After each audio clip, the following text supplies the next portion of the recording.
बातों को नहीं कर पाएंगे। इसलिए मैं उनको, यद्यपि वे बहुत महत्वपूर्ण बातें थी, पर मैं दोहरा नहीं पाऊंगा। फिर भी बहुत संक्षेप में आप इतना समझ लीजिए कि भारत के राजाओं के इतिहास में एक बहुत महान राजा हुआ है और जिसका सभी इतिहास की पुस्तकों में उल्लेख मात्र पाया जाता रहा है, खारवेल। बस इतना ही उल्लेख मिलता है कि ये खारवेल नाम का कोई महान राजा था। लेकिन इनका नाम खारवेल क्यों था और उनके बारे में क्या क्या उनका जीवन वृत्त और बहुत सारी बातें, ये सब हमको कुछ भी पता नहीं चलती हैं। जो कुछ उनके बारे में जानने का हमारे पास में साधन उपलब्ध है, वो केवल हाथी गुफा में एक शिलालेख मिलता है, वही सब है। और उसी के आधार पर हमें उसको समझने की कोशिश करना है। इतिहासकारों ने भी उसी के आधार पर उसे समझने की कोशिश की है। तो हम चलते हैं आगे कि वो खारवेल राजा कैसा था, क्या उसका व्यक्तित्व था। उसे समझने के लिए हम शिलालेख को पढ़ रहे थे, जिससे कुछ बातें हमारे चित्त में स्पष्ट हुई थी। और वे बातें ये थी कि खारवेल नामक राजा आज से लगभग 2200 वर्ष पहले कलिंग में, जिसे हम आजकल उड़ीसा कहते हैं, वहां पर हुए थे।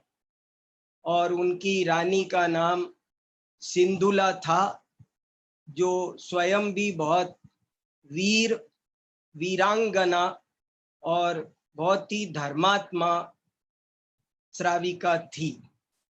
और पूरे कलिंग का राज धर्म था जैन धर्म। राजकीय धर्म का उस समय दर्जा मिला हुआ था जैन धर्म को। और 35 लाख उस समय उसके वहाँ कलिंग में जैन धर्म के अनुयायी रहते थे। बाकी अन्य धर्मों के अनुयायी भी उसके राज्य में पाए जाते थे। और वो जैन धर्म से वहाँ सब प्रतीक भी, वहाँ का जो प्रतीक था, राजकीय प्रतीक, उसको कलिंग जिन कहते थे। कलिंग जिन, जिन अर्थात जिनेंद्र भगवान, एक आदिनाथ भगवान की प्रतिमा थी जिसे कलिंग जिन कहा जाता था। वो वहाँ का राजकीय प्रतीक थी। और उस राजकीय प्रतीक और राजधर्म के आधार पर वहाँ पर बहुत सुचारू रूप से सम्राट खारवेल अपना राजकाज करते थे। उनको लोगों ने चक्रवर्ती, एम्परर, महामेघवाहन इत्यादि नामों से कहा है। मेरे पहले व्याख्यान के बाद बहुत सारे लोगों के बहुत सारे प्रश्न आए हैं, बड़े बड़े विद्वानों के भी प्रश्न आए हैं। और कितने ही विद्वानों ने मुझे कुछ बातें नई भी बताई हैं। और कुछ ने एक एक बात को बहुत बारीक से ध्यान देकर, कि जैसे मैं आपसे कह रहा हूं ना कि सम्राट खारवेल का समय आज से करीब 2200 वर्ष पहले है, तो वो बता रहे हैं कि नहीं, आज से वो ईसा के 174 वर्ष पहले हुए। माने काउंटिंग में 25-30 वर्ष के हेर फेर को भी वे समझ रहे हैं और बता रहे हैं। मेरा सिर्फ इतना निवेदन है कि मैं तो अपने विद्यार्थियों को स्थूल रूप से परिचय करा रहा हूं। ये 25-30 वर्ष की गणना पर मैं बहुत सूक्ष्मता पूर्वक ध्यान नहीं दे रहा हूं। पर इतिहासकारों ने स्थूल रूप से जैसा लिखा है वैसा यही सब है। और जो प्रश्न आए हैं वो भी इतने सारे हैं कि यदि मैं आपको उन प्रश्नों का उत्तर देने लगूं तो भी आज हमारी बहुत सारी बातें रह जाएगी। लेकिन फिर भी जैसे कितने ही लोगों ने कहा है, मेरा उत्साह बहुत लोगों ने बढ़ाया है और इतिहास को जानने के प्रति बहुत लोगों ने, मेरे बहुत विद्यार्थी मित्रों ने इतिहास के प्रति मेरे इस व्याख्यान का बहुत समर्थन किया है, मेरा बहुत उत्साह वर्धन किया है। इसलिए मैं उन सब का बहुत आभारी हूँ। और उन्होंने जिस तरह की बातें कही हैं, जैसे एक व्यक्ति ने मुझे लिखा है, हम पंडित सोनू जी शास्त्री हैं, उन्होंने लिखा है कि मैं हमारे विद्यालय में खारवेल पर एक नाटक करवाऊंगा। मुझे इतनी प्रसन्नता हुई है। ये काम बहुत आवश्यक है मित्रों। हमें हमारा गौरवशाली इतिहास हमारी आने वाली पीढ़ियों को जरूर बताना चाहिए और स्वयं भी जानना चाहिए। ये जैसे हमारे पाठशाला के बच्चे सांस्कृतिक कार्यक्रम करते हैं, तरह तरह के नाटक दिखाते हैं, तो एक नाटक होना चाहिए खारवेल पर। देखो, जैन धर्म की व्यापक प्रभावना के लिए जैसे हम लोग पंडित टोडरमल जी पर नाटक दिखाते हैं, ऐसे मैं कहता हूं कि हमको सम्राट खारवेल पर एक सांस्कृतिक कार्यक्रम बनाना चाहिए। मैंने पिछले व्याख्यान में कहा था कि बहुत सारे राजाओं पर, सभी बड़े बड़े अनेक राजाओं पर अनेक फिल्में बनी हैं, अनेक सीरियल बने हैं टीवी के, लेकिन इनकी ओर किसी का ध्यान नहीं है। जबकि ये बहुत बड़े भारतीय संस्कृति के, खास तौर से जैन संस्कृति के गौरव हैं। इसलिए इन जैन संस्कृति के गौरवभूत राजाओं पर भी हम लोगों को ध्यान देना चाहिए, इन पर नाटक बनाने चाहिए, इन पर अनेक राजाओं पर। देखो, मैं कहता हूं चंद्रगुप्त और चाणक्य पर कम से कम 20 फिल्में बनी हैं और 20 सीरियल बने हैं, लेकिन किसी जैन ने ये कोशिश नहीं की कि चाणक्य और चंद्रगुप्त पर एक नए सिरे से एक कोई फिल्म बन जाए, एक कोई सीरियल बन जाए। मेरी बड़ी हार्दिक अभिलाषा है कि एक चाणक्य और चंद्रगुप्त पर एक कोई जैन व्यक्ति ईमानदारी से एक सीरियल बनाए, एक फिल्म बनाए और उनका जो वास्तविक व्यक्तित्व है उसको स्पष्ट करे।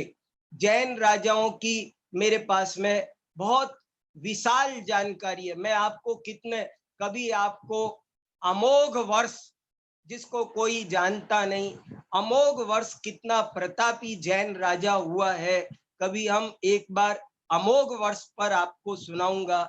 ऐसे और भी राष्ट्रकूट वंश के, भोज वंश के, होयसल वंश के बड़े बड़े राजा हुए और उन सब राजाओं का हमको ज्ञान होना चाहिए और हमारी नई पीढ़ी को बताना चाहिए।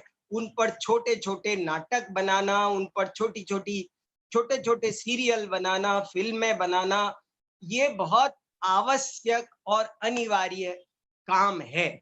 और इसी के लिए मैं ये एक छोटा सा यज्ञ करने बैठा हूं और आप सबको ये जानकारी देने की कोशिश कर रहा हूं कि जैन धर्म का गौरवशाली इतिहास कैसा है।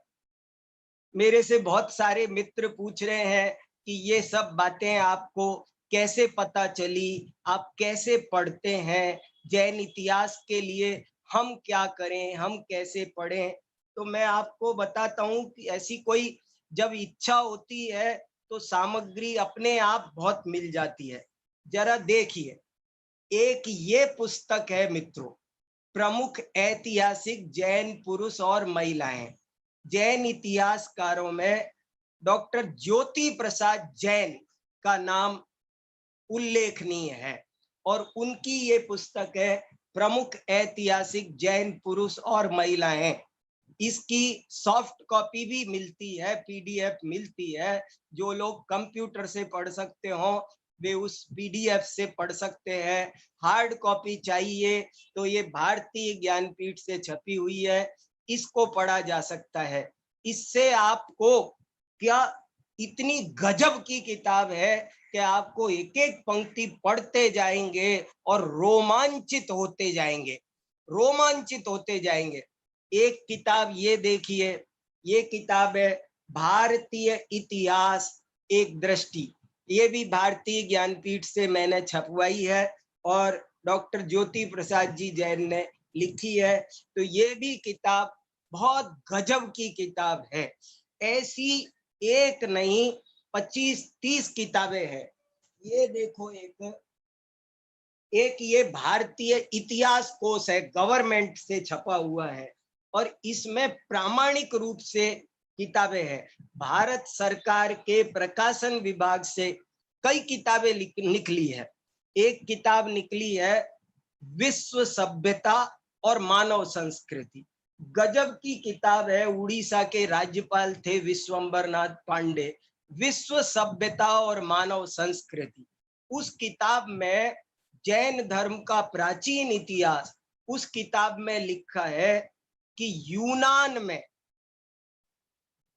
आज से 3000 वर्ष पहले 4000 दिगंबर जैन साधु पाए जाते थे। माने पार्श्वनाथ के जमाने से भी पहले, पार्श्वनाथ को हुए 3000 वर्ष, उनसे भी पहले। तो इतनी इतनी बातें ऐसी ऐसी गजब की है। आप सब थोड़ा थोड़ा पढ़ेंगे तो सब बातें पता चलेगी। तो एक उनमें से ये एक बहुत ही महान राजा खारवेल है।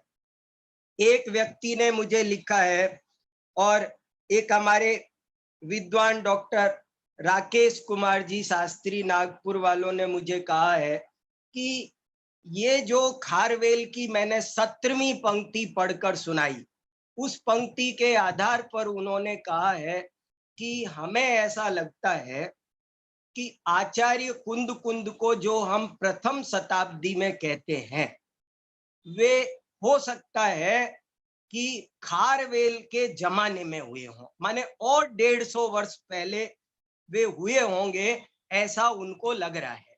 और वे कह रहे हैं क्योंकि जीव देह स्वपर भेद विज्ञान की आध्यात्मिक बातें आचार्य कुंद कुंद ने लिखी हैं, तो उससे वे ऐसा अनुमान लगाते हैं। देखो, और खारवेल को तो हम आगे नहीं ला सकते, क्यों? क्योंकि इसमें सब डेट शिलालेख में लिखी है। उस जमाने में भारत से जो आया है, भारत के बाहर से एक दामेत्रस नाम का यवन राज हमारे देश पर आक्रमण करने आया था और वो उसने बहुत सारे राजाओं को हरा दिया था, लेकिन खारवेल ने उस दामेत्रस को हराकर भगा दिया था। तो वो घटना इतिहासकारों ने बताई है। इसलिए हम खारवेल के समय को तो आगे पीछे हम नहीं कर सकते। ये इतिहासकार, हम इतिहास के इतने बड़े विशेषज्ञ विद्वान नहीं है।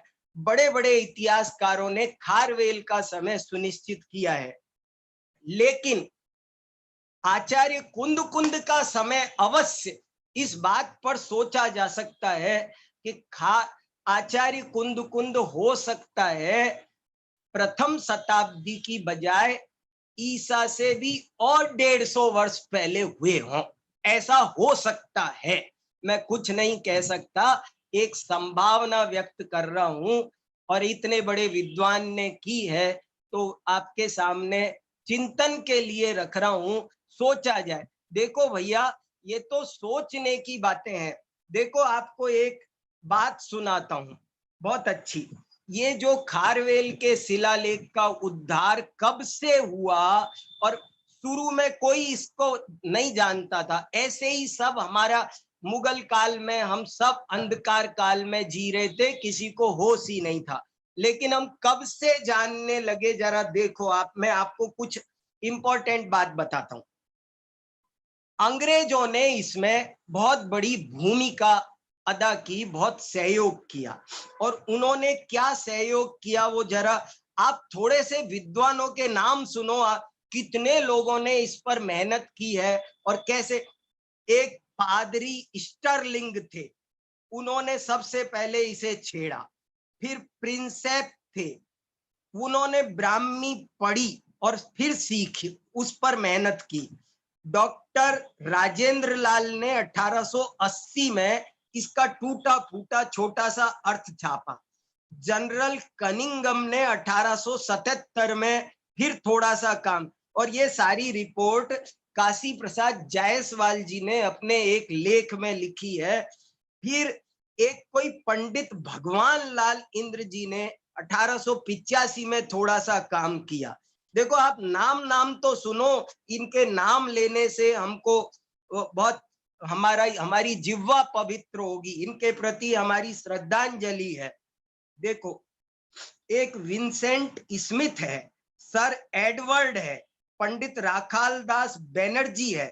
देखो पंडित राखाल दास बैनर्जी, डॉक्टर कालिदास नाग, डॉक्टर थॉमस लंदन से, ये सब वहां गए, कई दिन तक वहां रहे और उन्होंने बड़ी मुश्किल से मचान लगा करके, मचान लगाना पड़ा, उसमें चढ़ करके उसको एक एक लाइन को बड़ी मुश्किल से, वो कह रहे हमको 6 महीने लगे और 6 महीने तक हम वहीं पड़े रहे और वहां रहकर हमने बड़ी मुश्किल से इसका कुछ पाठ पढ़ा और इसका अर्थ निकाला।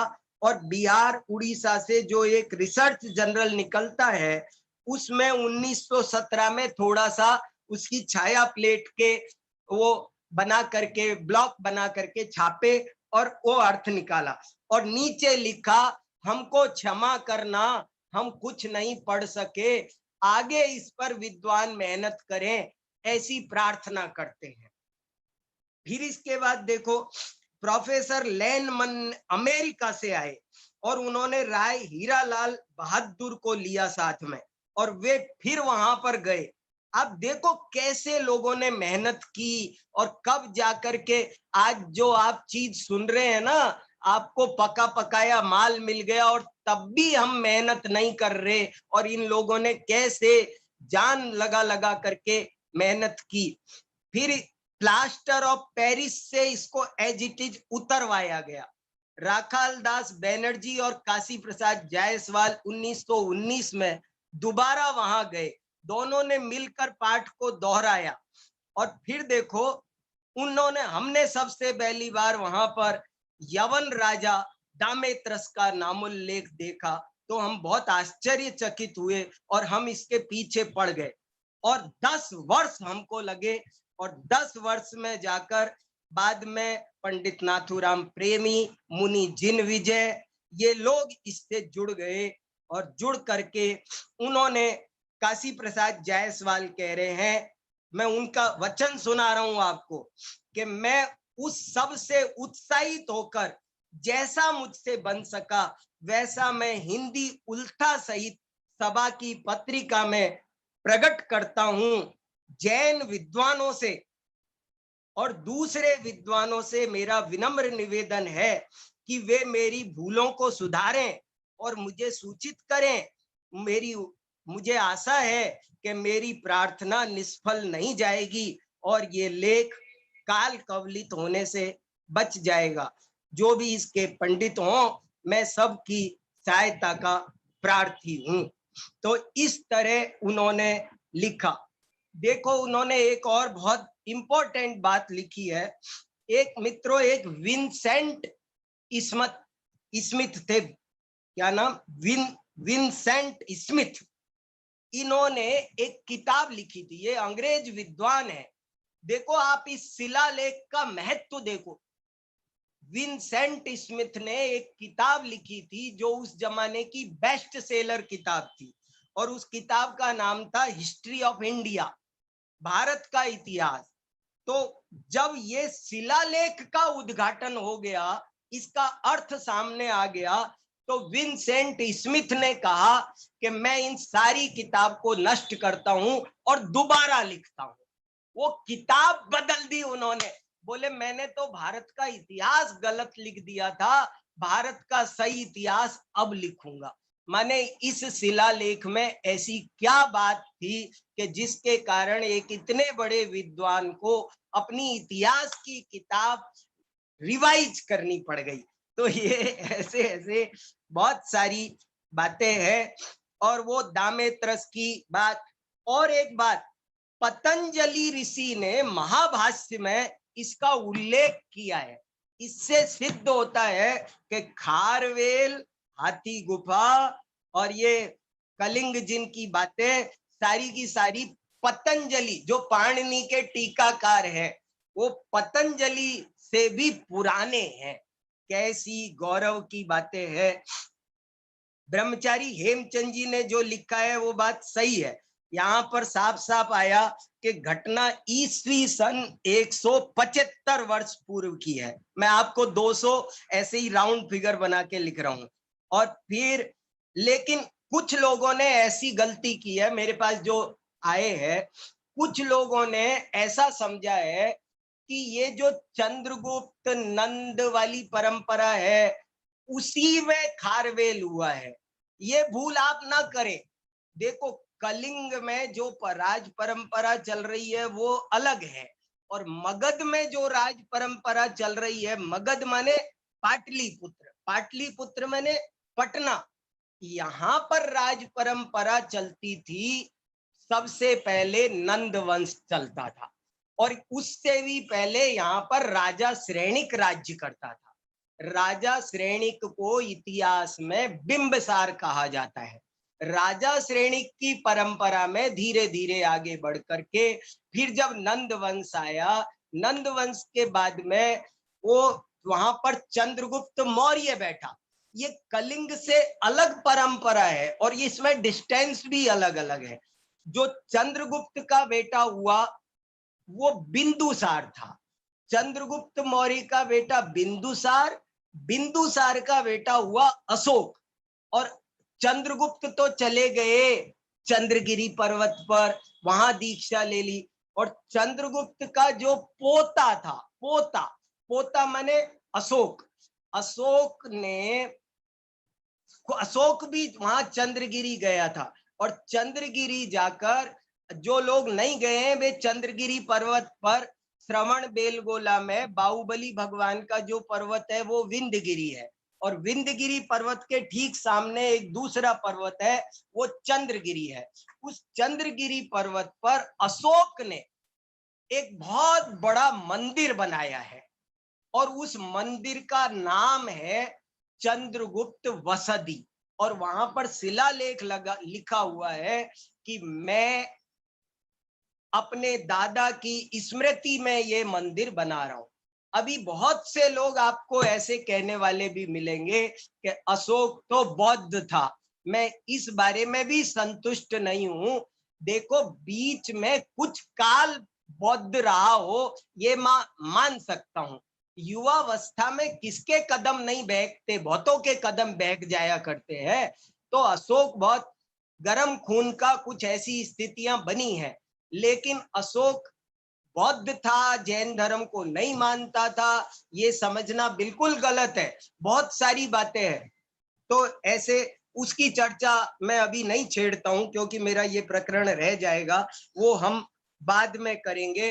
अभी तो मैं आज, अब मैं अपने को कंट्रोल करता हूं और आपको मैं इस खारवेल के शिलालेख पर ही आ जाता हूं ताकि हम थोड़ी सी बातें शिलालेख की आज पढ़ सकें। ये जो शिलालेख के बारे में ये बातें बता चुका हूं कि 17 पंक्ति का है और 84 वर्ग फीट का है। अब आप ये शिलालेख सुनिए। इस शिलालेख के मेरे पास फिलहाल 2 अनुवाद मौजूद है, और 2 अनुवादों में से मैं आपको कौन सा सुनाऊं मैं कंफ्यूज हो रहा हूं, लेकिन अब आपके सामने निर्णय करता हूं। एक अनुवाद तो है प्रोफेसर सुदीप कुमार जैन का, बहुत अच्छा अनुवाद है, विद्वत्तापूर्ण अनुवाद है, और शब्द से अनुवाद करने की उन्होंने कोशिश की है। जितने सारे शब्द, अभी भी बहुत शब्द छूटे हैं, लेकिन उन्होंने अनुवाद किया है। लेकिन वो अनुवाद शब्द से है, तो अगर हम उस अनुवाद को पढ़ेंगे तो उसमें कर्तृवाच्य की बात का, कर्ता कर्म क्रिया की कोई कोई वो जो वाक्य विन्यास बनना चाहिए, प्रवाह, वो नहीं बन पाएगा और आप उसका आनंद नहीं ले पाएंगे। और दूसरा अनुवाद मेरे पास में है, यही डॉक्टर ज्योति प्रसाद जैन जी का। तो मैं समझता हूं कि यदि मैं इसका अनुवाद पढ़ता हूं तो आप सबको आसानी से, जल्दी जल्दी, कम समय में हम ज्यादा बातें कर पाएंगे। और देखो, एक बात और जरा सी रह गई, वो और बताना जरूरी था। देखो, एक बोधायन सूत्र नाम का ग्रंथ है, और महाभारत है, और आदित्य पुराण है। इन तीन ग्रंथों में ऐसा लिखा है कि कलिंग तो अनार्य देश है, वहां के निवासी वेद बाह्य हैं, यज्ञ विरोधी हैं, और धर्म कर्म को नहीं मानते हैं। तो वो उनको उन्होंने धर्म भ्रष्ट कहा, क्योंकि वो यज्ञ नहीं मान। दरअसल वहां पर वो जो राज धर्म वहां का जैन था, इसके कारण ऐसी स्थिति बनी है। चलिए,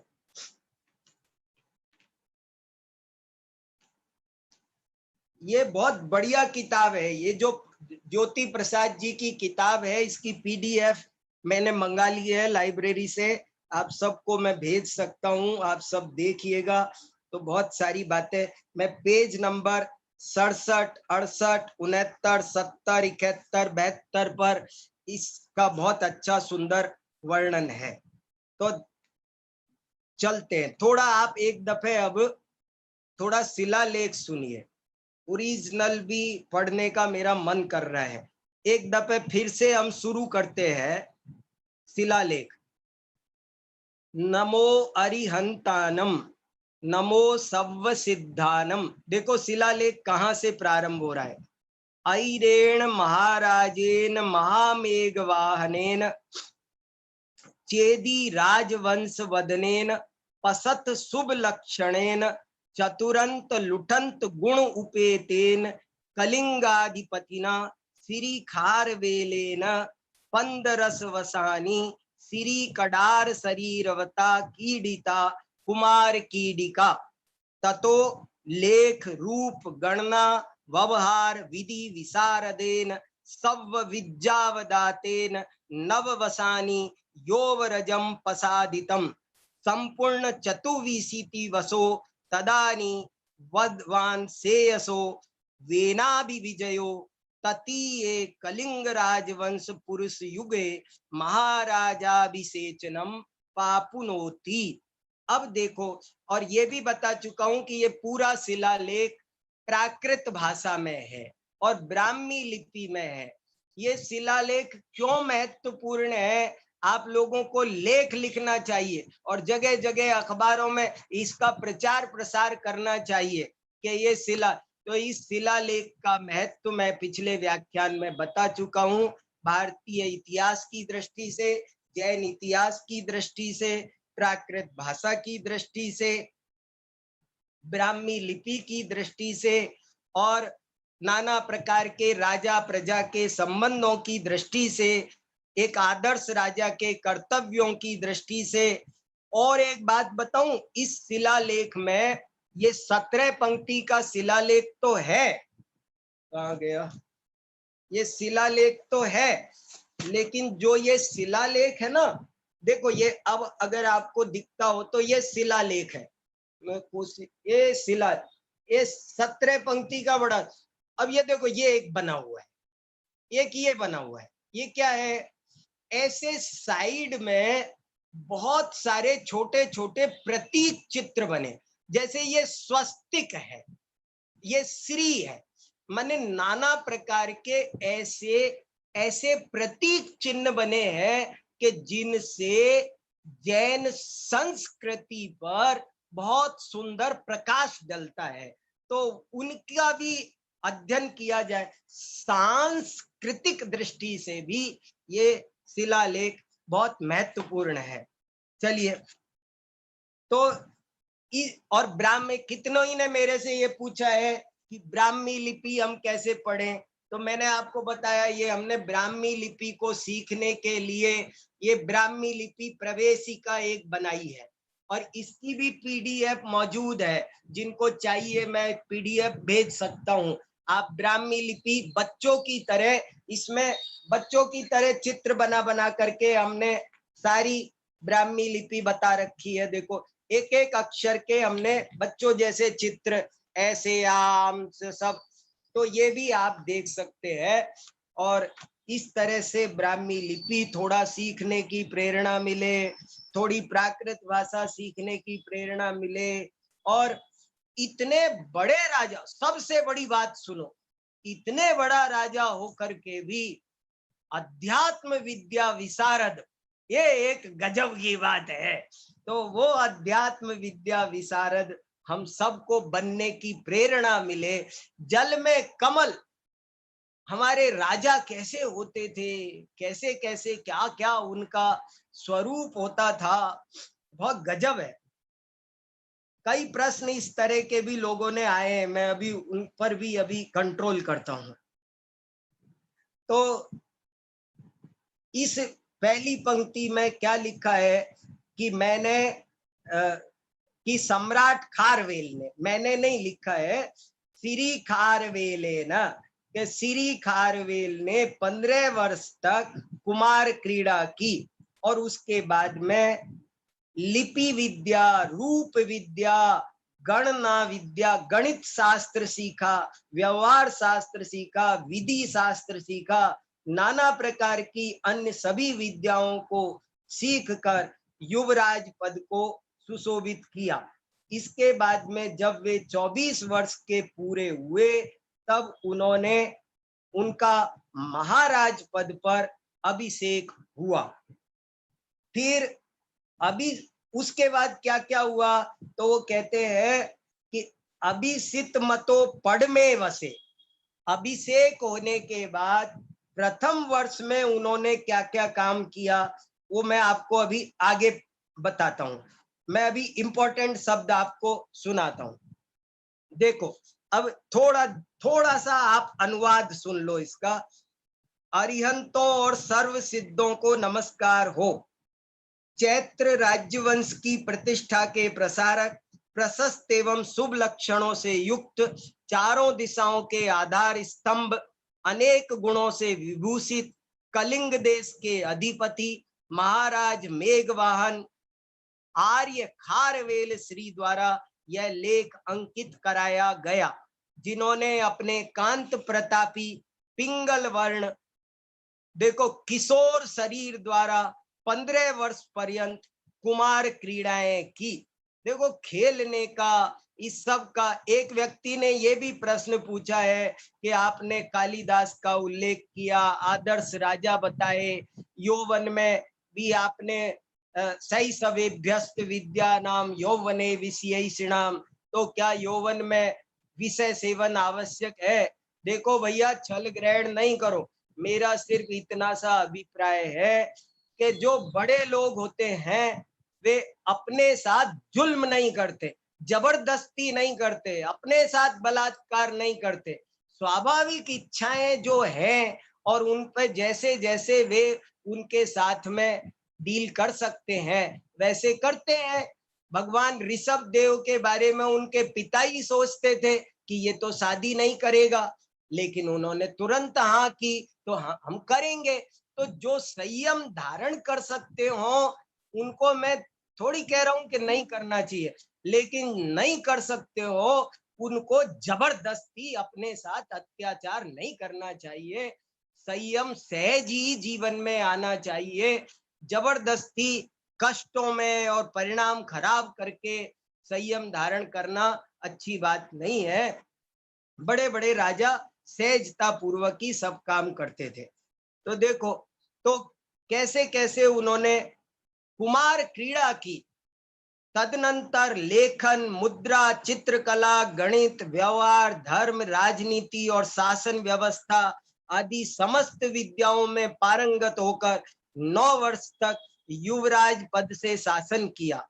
आयु का 24वां वर्ष समाप्त होने पर पूरे यौवन काल में उत्तरोत्तर बुद्धिमान महान विजेता का कलिंग के तृतीय राजवंश के जीवन के लिए महान राज्याभिषेक हुआ। सिंहासनासीन होते ही अपने राज्य के प्रथम वर्ष में उसने आंधी तूफान आदि दैवी प्रकोपों से नष्ट हुए राजधानी कलिंग के गोपुर माने ये जो नगर का मुख्य द्वार होता है उसे गोपुर कहते थे। प्राकार माने वो जो 4 दीवारी होती है उसे प्राकार कहते हैं। प्रासाद आदि का जीर्णोद्धार कराया, शीतल जल के जलाशय बनाए, स्रोत बनाए, निर्झर आदि के लिए बांध बनवाए, उद्यानों बाग बगीचों का पुनर्निर्माण कराया और 35 लाख अपने जो प्रजाजन थे उनको रंजायमान किया, सुखी किया। दूसरे वर्ष में 7 करणी दक्षिणावन पथ का 7 वाहन का राजा था। ये देखो सब राजाओं के नाम भी इससे आते हैं। 7 करणी की परवाह न करके घुड़सवार, हाथी, पैदल और रथों की अपनी विशाल सेना पश्चिम दिशा में भेजी तथा कृष्णवेणा नदी के तट पर पहुंचकर मूसिकों की राजधानी का विध्वंस किया। तीसरे वर्ष में गंधर्व विद्या विशारद इस नृपति ने, देखो गंधर्व विद्या विशारद, कल मैं संगीत पर आपके साथ में चर्चा की थी। गंधर्व विद्या, संगीत का बड़ा भारी महत्व जैन धर्म में है, हमको उसको भी समझना और उसका आलंबन लेना बहुत जरूरी है। गंधर्व विद्या विशारद इस नृपति ने नृत्य, संगीत, वादित्र के प्रदर्शनों तथा अनेक उत्सवों एवं समाजों के आयोजन द्वारा अपने राज्य के नागरिकों का प्रभुत मनोरंजन किया। देखो मित्रों, ये सब बातें बहुत अच्छे से, शांति से, गंभीरता से समझने जैसी है। इनका क्या महत्व है। अपने को दुखी करने का नाम धर्म नहीं है। चित्तस्य प्रसादेन हन्ति कर्म शुभाशुभम, येन केन प्रकारेण चित्त की प्रसन्नता होना बहुत आवश्यक है। देखो कैसे कैसे ऋषभ देव ने 72 कलाओं का उपदेश दिया, तो समाजों के आयोजन किए। समाज माने यहाँ समाज का मतलब सभा, सोसाइटी। चौथे वर्ष में उसने पूर्ववर्ती कलिंग युवराजों के आवास के लिए निर्मित उस विद्याधर निवास में, जो इस समय तक ज्यों का त्यों था, तनिक भी जीर्ण शीर्ण नहीं हुआ। मैं आपको एज इट इज ट्रांसलेट सुना रहा हूँ, क्योंकि मैं कुछ बताने में रह जाऊंगा, आप ओरिजिनल सुनेंगे तो आप स्वयं निकालेंगे।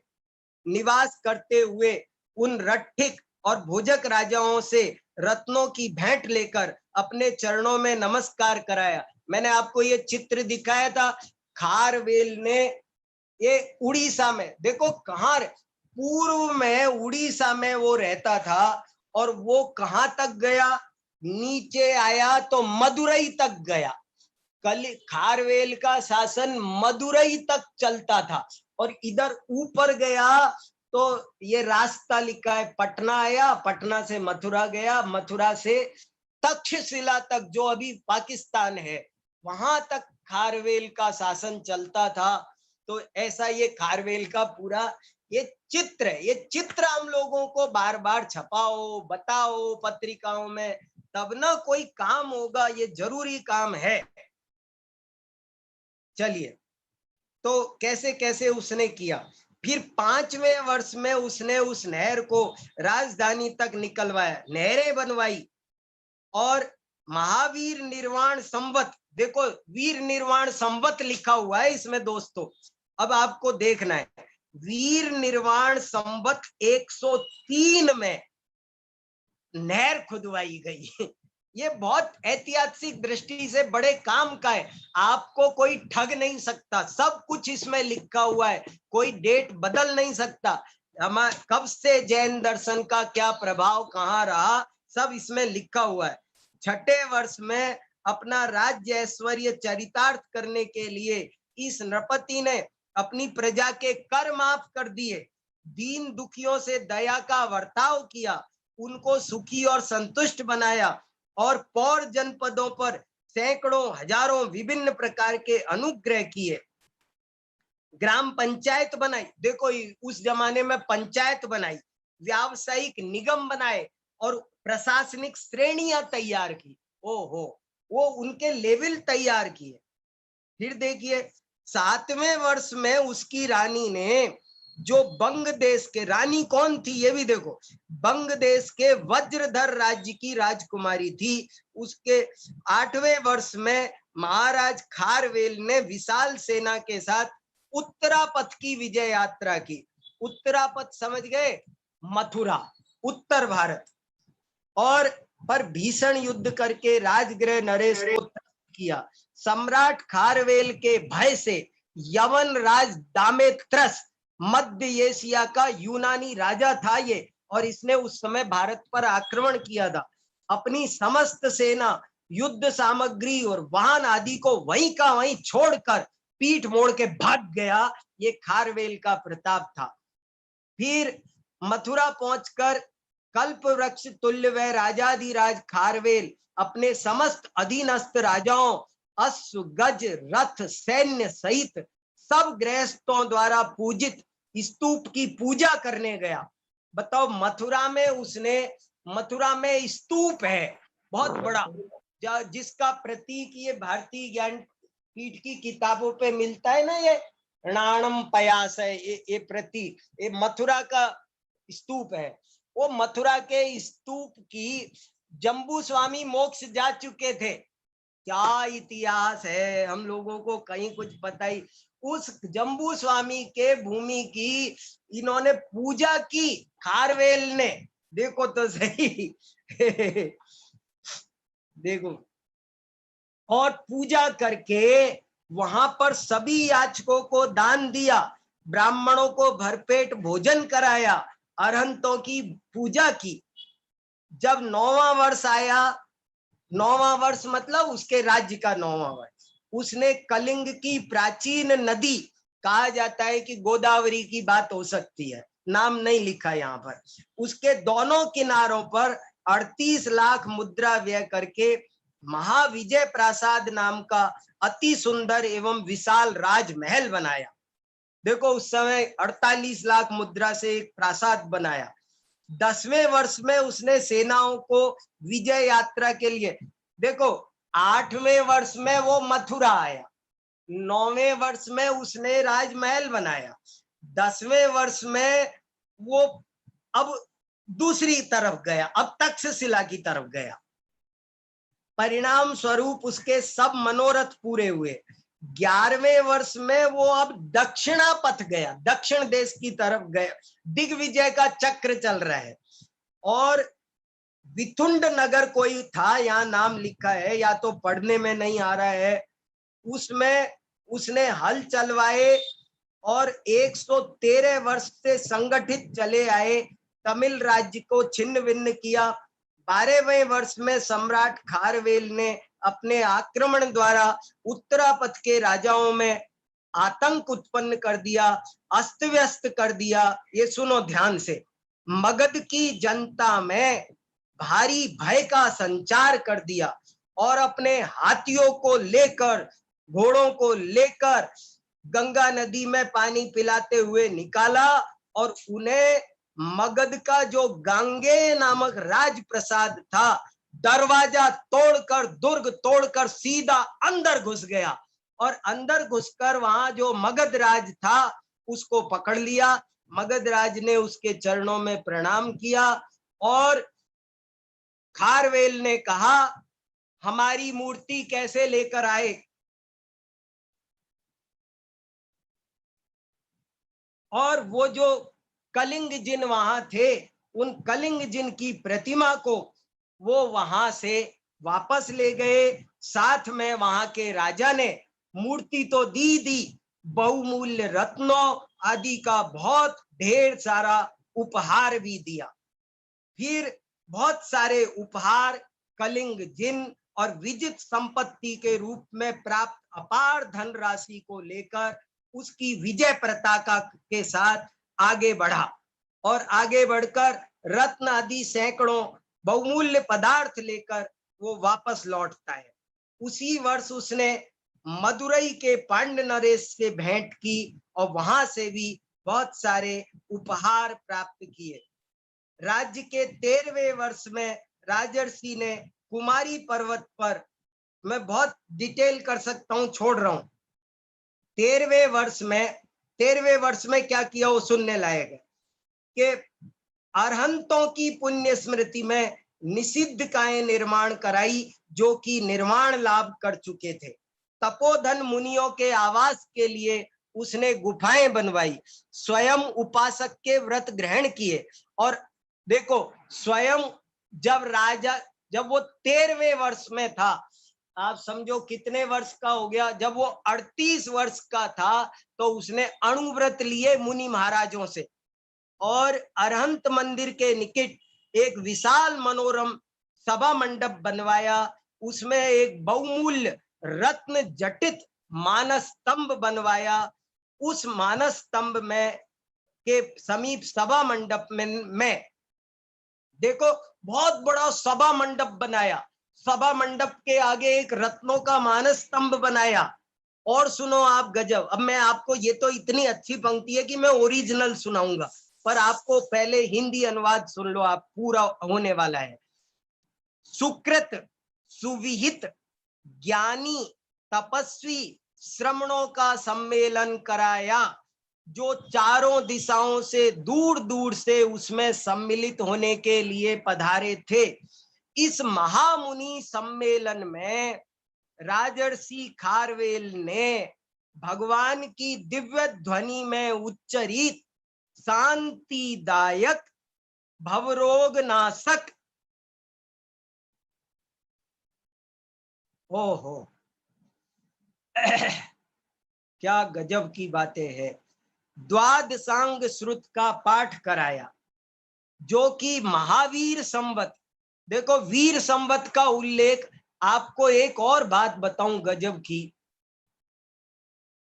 इस विश्व में सबसे पुराना कोई संवत है, सबसे पुराना कोई संवत है तो वो वीर निर्वाण संवत है।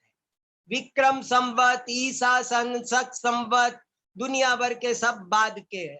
देखो कब से वीर निर्वाण संवत का उल्लेख है, वीर महावीर संवत 165 से वो द्वादशांग श्रुत जो ह्रास को प्राप्त हो गया था उसके उद्धार का प्रयत्न किया। और इस प्रकार उस खेम राजा, विद्धि राजा, भिक्षुराज, धर्म राजा नृपति ने भगवान की उक्त कल्याणकारी वाणी के संबंध में प्रश्न चर्चा करते हुए उसको सुना, उसका चिंतन किया, उसका अनुभव किया, उसका सार अमृत रूप में पान किया। विशिष्ट गुणों के कारण दक्ष, समस्त धर्मों का आदर करने वाला। देखो ये भी एक बात है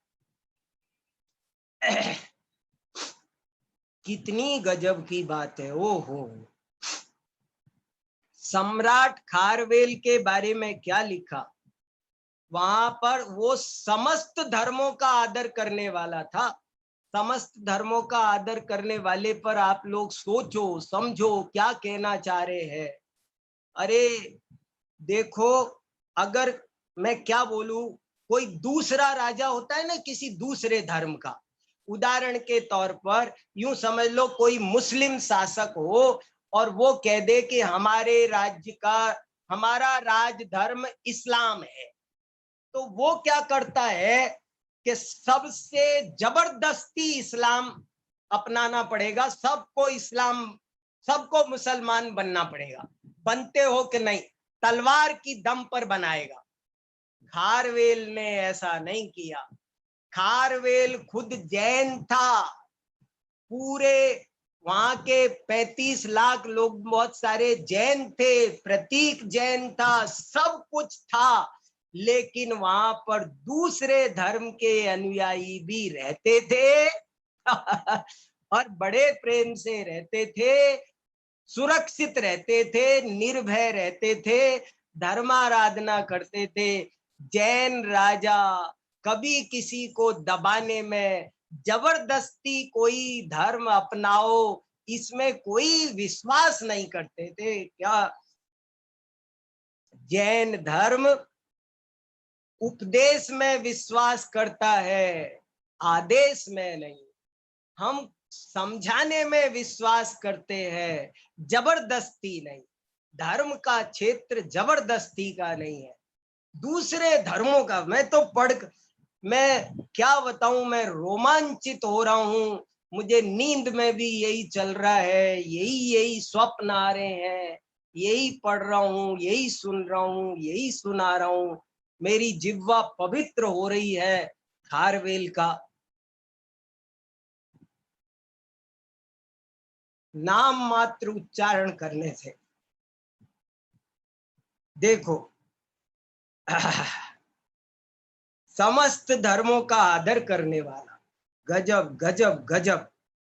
धर्म निरपेक्षता क्या होती है, संप्रदाय निरपेक्ष, भारतीय संस्कृति किसको कहते हैं, इसका जीता जागता चित्रण कैसे है, सब धर्म कैसे मिलजुल करके रह सकते हैं, मतभेद रहते हुए भी मनभेद न रखा जाए, ये कला आ जाए, ये बात इसमें लिखी है। समस्त धर्मों का आदर करने वाला, अप्रतिहत चक्रवाहन, अप्रतिहत, जैसे भरत चक्रवर्ती का चक्र कोई नहीं रोक सका, ऐसे इनके चक्र को कोई नहीं रोक सका। अप्रतिहत चक्रवाहन, साम्राज्यों का सतत विजयी, विशाल साम्राज्य का संचालक और संरक्षक, राजर्षियों के वंश में उत्पन्न महाविजयी राजचक्री, ऐसा ये खारवेल श्री था। तो अब आपको ये वाला हिस्सा, एक दो लाइन बहुत अच्छी ओरिजिनल सुन लो, थोड़ा सा 5-7 मिनट। बहुत, मैं थोड़ा सा आपको अलग जगा रहा हूं। आप लोग, मैं तो जरा सा बोल रहा हूं, आप सब इस पर और मेहनत करें, नाटक करें, सीरियल बनाएं, फिल्म बनाएं, कुछ समझो भैया। हमारा गौरव, जैन धर्म को आप व्यापक रूप में फैला सकोगे, संकीर्ण नहीं।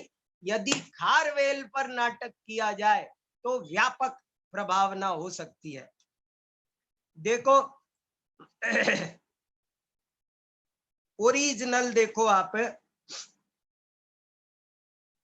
13 में बते, एक तो ये पंक्ति सुनानी थी आपको बहुत बढ़िया। 8वें वर्ष की जब वो मथुरा में जाकर क्या करता है, तो वहां लिखा है, मथुरा में कप रुखे, कल्प वृक्ष विधान होता होगा, कोई कल्प वृक्ष विधान किया है, और राजा का वहां तुला भार भी हुआ है, और उसने लोगों को हाथी, घोड़े, रथ, और वहां रहने वाले सब धरावासिनम परिवेशिनम ब्रह्माणम, ब्राह्मणों को भी, समणाणम, देखो क्या लिखा, ब्रह्मणाणम, एक बहुत इंपॉर्टेंट है, बहुत 1 घंटे बात करूं तब समझ में आए आपको अच्छे से।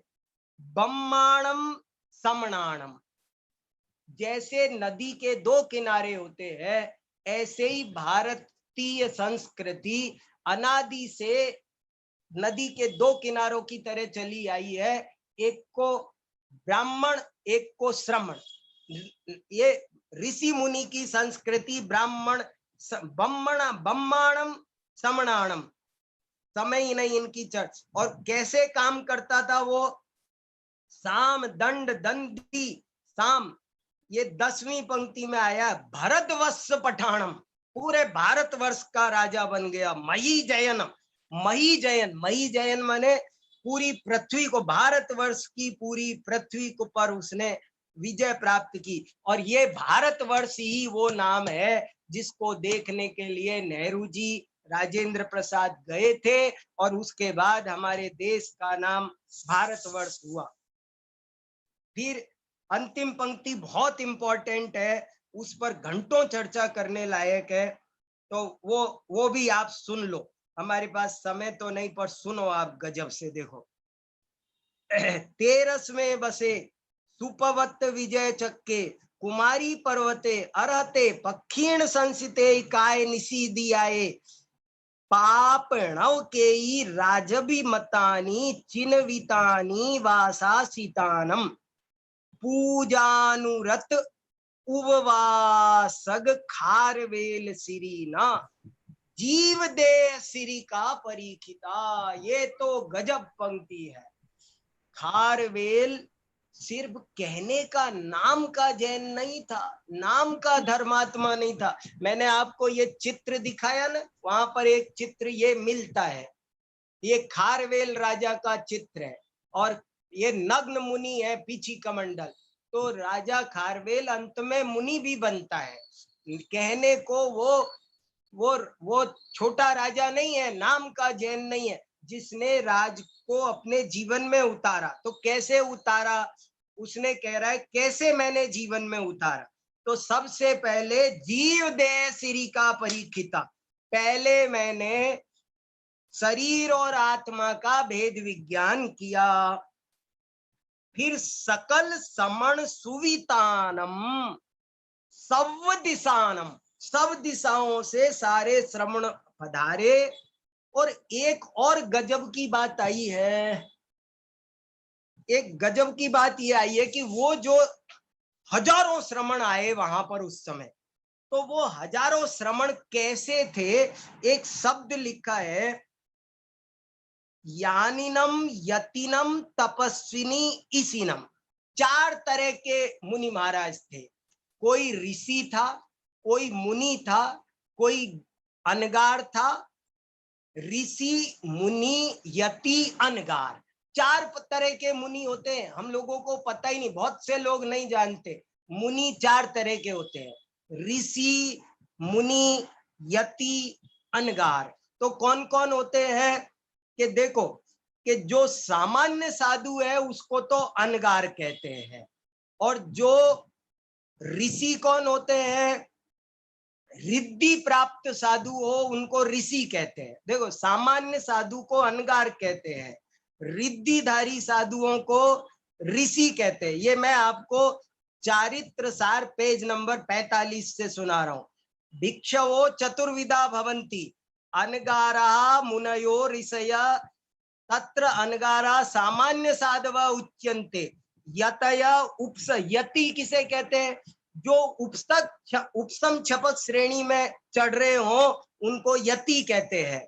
मुनि किसको कहते हैं, जो अवधि मने पर्याय या केवल ज्ञान का धारक हो उसे मुनि कहते हैं। देखो, जो सामान्य साधु है उनको मुनि नहीं कह सकते। सामान्य साधुओं को आज जो मुनि दिखाई देते हैं वो अनगार है, मुनि नहीं। मुनि तो वो होता है जो अवधि मने पर्याय और केवल ज्ञान का धारक। यति वो होता है जो उपसम छपक श्रेणी का होता है। और क्या बचा, ऋषि। ऋषि वो होता है जो रिद्धि धारक हो। ये चारों तरह के साधु वहां पर इकट्ठे हुए थे। यानिनम यतिनम तपस्वी इसिनम संगायनम अरहत निशीदियाए समीपे पभारे, पराकर समुथापिते ही अनेक योजनाएं। क्या क्या, तो एक एक शब्द में बहुत सारी बातें हैं। और सम्राट खारवेल कैसा था, खेम राजा। खेम राजा माने क्या नाम है, खेम राजा, खेमराज था वो। खेमराज माने क्षमा मूर्ति, क्षमा की मूर्ति था सम्राट खारवेल। वड राजा, वद्दी राजा, वो धर्म का वर्धन करता था। भिक्खु राजा, भिक्खु राजा क्यों कहा, क्योंकि वो मुनि बन गया। धम्म राजा, बहुत से लोग, ये किसी ने ये भी मेरे को एक प्रश्न भेजा है कि ये भिक्खु, धम्म, भिक्खु राजा, धम्म लिपि, ये सब बौद्धों के शब्द है ना। मैंने कहा सब पागल हो गए, अपना वैभव दे दो दूसरों को। अरे भिक्षु शब्द जैनों का है, कहां से तुम लोग जबरदस्ती बौद्धों का लगाते हैं। धम्म लिपि माने बौद्धों की लिपि, कहाँ लिखा, धम्म लिपि माने बौद्ध लिपि कैसे हो गया, धर्म की लिपि हुआ, बौद्ध की लिपि कैसे हो गया।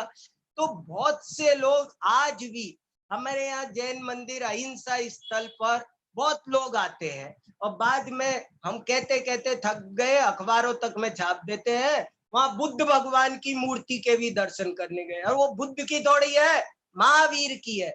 अभी अयोध्या में कुछ बुद्ध लोग अनशन करके बैठे हैं, बोले नहीं यहाँ पर बुद्ध मूर्तियां निकली है, वो जैन मूर्तियां हैं। तो ऐसे भ्रम बहुत होता है बौद्ध और जैन में, थोड़ी समानता के कारण। और एक खास बात सुनाकर, समय हो गया, मैं पूरा कर रहा हूँ, 5 मिनट ज्यादा हो गया। वो पसंतो, क्योंकि अब कल नहीं होगा ना, इसलिए मैं 5-7 मिनट लेके इसको पूरा किया।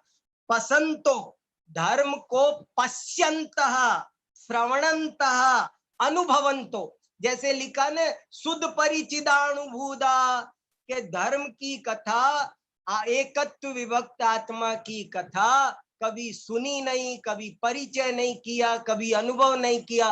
वो समयसार की चौथी गाथा यहाँ लिखी है, वो लिख रहा है राजा, मैंने धर्म को सुना, उसका परिचय किया, और न केवल परिचय किया, उसका अनुभव भी किया, और इससे मेरी आत्मा का कल्याण हुआ। ऐसी गजब की बात खारवेल राजा के बारे में मैंने आपको बहुत संक्षेप में सुनाई है। आप सब इसको समझकर कुछ गुण ग्रहण करें, अपने व्यक्तित्व को आध्यात्मिक बनाएं और जिन शासन की बहुत प्रभावना करें। इसी पवित्र भावना के साथ मैं अपनी वाणी को विराम देता हूँ। बहुत बहुत धन्यवाद। जय जिनेन्द्र।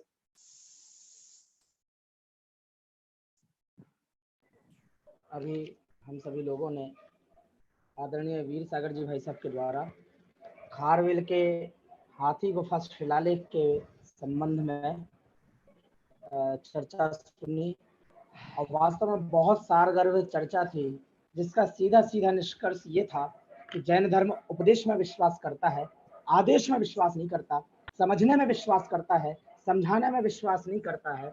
इसके अलावा विशेष रूप से यदि हम ही अपने गौरव को नहीं पहचानेंगे तो पहचानेगा कौन। हो सकता है दुनिया वालों को ये लगे कि अपने मुंह मियां मिट्ठू कर रहे हैं, लेकिन जब लोगों को पता है ही नहीं तो उन्हें बताएगा कौन। अपने मुंह मियां मिट्ठू बने तो बने, लेकिन ये परिचय, ये इतिहास, ये बातें लोगों तक पहुंचनी चाहिए। कल भी भाई साहब ने बहुत तथ्यों के आधार पर ये कहा था कि हम ही अपनी सभ्यता, अपनी संस्कृति को लोगों तक नहीं पहुंचा पा रहे हैं। लोकेशना के भय से, कह लो लोकेशना के कारण कि कौन क्या कहेगा, लोक में जाना नहीं चाहिए, क्या करना है, नाम में क्या रखा है। लेकिन ये इतिहास है, ये हमारा गौरव है, ये हमारी थाती है, ये हमारा परिचय है, ये हमारी जीवंतता है। अगर इस जीवंतता का परिचय हम नहीं कराएंगे तो कराएगा कौन। आज भाई साहब ने बहुत पुरजोर वकालत इस बात की है कि सम्राट खारवेल के इतिहास पर नाटक होना चाहिए, पिक्चर बननी चाहिए, फिल्म बनना चाहिए, ताकि लोगों तक जैन धर्म का इतिहास पहुंचना चाहिए। केवल जैन धर्म दिगंबर स्वरूप के रूप में ना रहे, ऐतिहासिक महत्व भी जैन धर्म का सबके सामने आए, पता लगे कि जैन धर्म में भी राजा ऐसे हुए हैं और सम्राट राजा हुए हैं जिन्होंने बहुत कुछ भारतीय संस्कृति को स्थापन करने में इतिहासकारों के हिसाब से बहुत कुछ काम किया है। भाई साहब ने सीधा संकेत किया ही है कि भगवान महावीर का जो वीर निर्वाण संवत है, वो वीर निर्वाण संवत सबसे पुराना संवत है, लेकिन इतिहासकारों के नजरिए से देखें तो वीर निर्वाण संवत का उल्लेख कम ही आता है। वहाँ ईसा पूर्व और ईसा पश्चात, एडी और बीसी, बस इसी में उलझा रखा है। ज्यादा से ज्यादा विक्रम संवत चलाते हैं, शक संवत चलाते हैं। तो ये चर्चा, ये बातें हम लोगों के लिए भी बहुत सारगर्भित है। आज का व्याख्यान भी अद्भुत था, अद्वितीय था, या ये कहे कि अश्रवणीय था। आज भी अश्रुत था, अश्रुत, पहले कभी नहीं सुना ऐसा वो विषय था। और आज भी बहुत जबरदस्त विषय भाई साहब ने हम सभी लोगों के बीच में रखा है। जैसा कि आप सभी लोग जानते ही हैं, कल से पंडित टोडरमल स्मारक ट्रस्ट के द्वारा जो शिविर लगता है, वह शिविर प्रारंभ होने वाला है। तो 19 तारीख से 28 तारीख तक हम सभी लोग शिविर के कार्यक्रमों का लाभ लेंगे, और 28 तारीख के बाद से दोबारा हम आदरणीय वीर सागर जी भाई साहब के विशेष व्याख्यानों का लाभ, जो वाकई में हम साथियों के लिए तो काम का है ही है, जैन सभ्यता, जैन संस्कृति के परिचय कराने के लिए भी बहुत काम का है। उन सभी का हम लोग जरूर लाभ लेंगे। अभी की सभा को जनवाणी स्तुति के साथ ही हम लोग विराम देते हैं। हाथ जोड़ लीजिएगा सभी लोग। जावाणी के ज्ञान ते सूझे लो कालो, तो वाणी मस्तक दे तो नवर्ण मोकर मंत्र का स्मरण करें।